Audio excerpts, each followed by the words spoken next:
আজকের এই মামলায় দুটি পার্ট, একটি হলো সাবেক প্রধানমন্ত্রী শেখ হাসিনা, সাবেক স্বরাষ্ট্রমন্ত্রী এবং আইজিপি, এই তিনজনের বিরুদ্ধে ট্রাইব্যুনাল 1-এ সেপারেট ট্রায়াল চলছে এবং বাকি এই 16 জনের বিরুদ্ধে ট্রাইব্যুনাল 2-এ আজকে যে ফরমাল চার্জ দাখিল হলো তার মধ্যে আলাদা বিচার প্রক্রিয়া শুরু হলো। সেখানে যারা নির্দেশ দিয়েছেন, যারা গুলি করেছেন এবং গুলির পরে যারা এই লাশে সরাসরি নিজ হাতে আগুন লাগিয়ে দিয়েছেন, তাদের সকলকেই এই মামলার আসামি হিসেবে অন্তর্ভুক্ত করা হয়। না, আশুলিয়ার ব্যাপারে যেটা হচ্ছে, যেহেতু অন্য একটা ট্রাইব্যুনালে হয়েছে, তদন্ত রিপোর্ট দাখিল হয়েছে এবং তদন্ত রিপোর্টের ভিত্তিতে চিফ প্রসিকিউটরের কার্যালয়ের পক্ষ থেকে ফরমাল চার্জ দাখিল করা হয়েছে আন্তর্জাতিক অপরাধ ট্রাইব্যুনাল 2-এ। সেখানে মোট 16 জন আসামির বিরুদ্ধে আমরা ফরমাল চার্জ দাখিল করেছি। এর মধ্যে যে কয়েকজন গ্রেপ্তার আছেন তাদের বিরুদ্ধে গ্রেপ্তারি পরোয়ানা তো থাকবেই, যারা অনুপস্থিত আছেন বা পলাতক আছেন তাদের বিরুদ্ধে গ্রেপ্তারি পরোয়ানা জারি হয়েছে আজকে।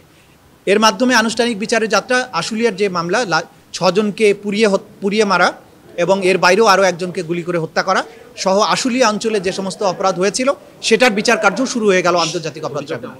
জুলাই গণঅভ্যুত্থানের সংগঠিত মানবতা বিরোধী অপরাধ যেটি আশুলিয়া থানার সামনে সংগঠিত হয়েছিল 5 অগাস্ট এবং সেখানে 6 জনকে গুলি করে তাদের মধ্যে 5 জনকে হত্যা করা এবং একজনকে জীবিত অবস্থায় আগুন দিয়ে পুড়িয়ে দেওয়ার অভিযোগে তদন্ত প্রতিবেদন প্রসিকিউশনের কাছে তদন্ত সংস্থা জমা দিয়েছিল।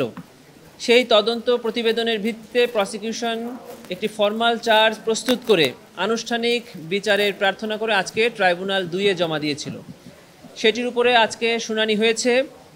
শুনানি শেষে আন্তর্জাতিক অপরাধ ট্রাইব্যুনাল 2 এই অভিযোগে 16 জন আসামির বিরুদ্ধে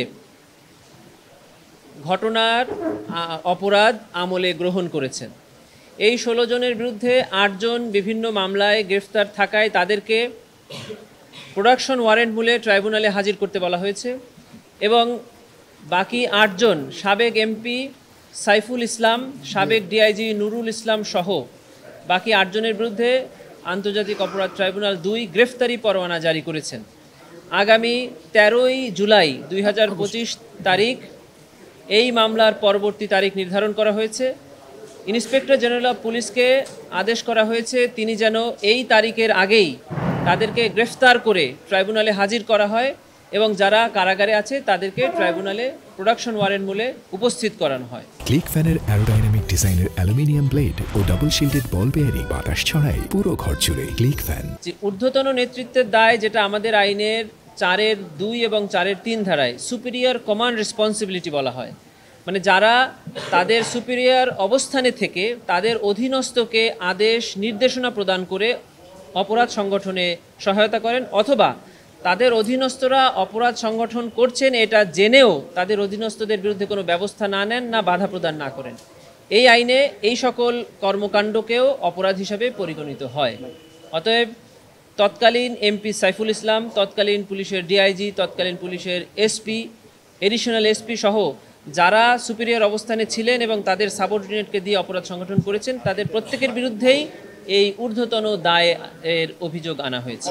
এটি আমরা প্রত্যেকটি মামলায় আমরা এই আবেদনটি করি, সেটি হলো আসামিদের সম্পদ বাজেয়াপ্ত করে ক্ষতিগ্রস্তদের অনুকূলে প্রদানের জন্য আবেদন করি, যেটি হলো মামলা বিচারের শেষে রায় প্রদানের সময়।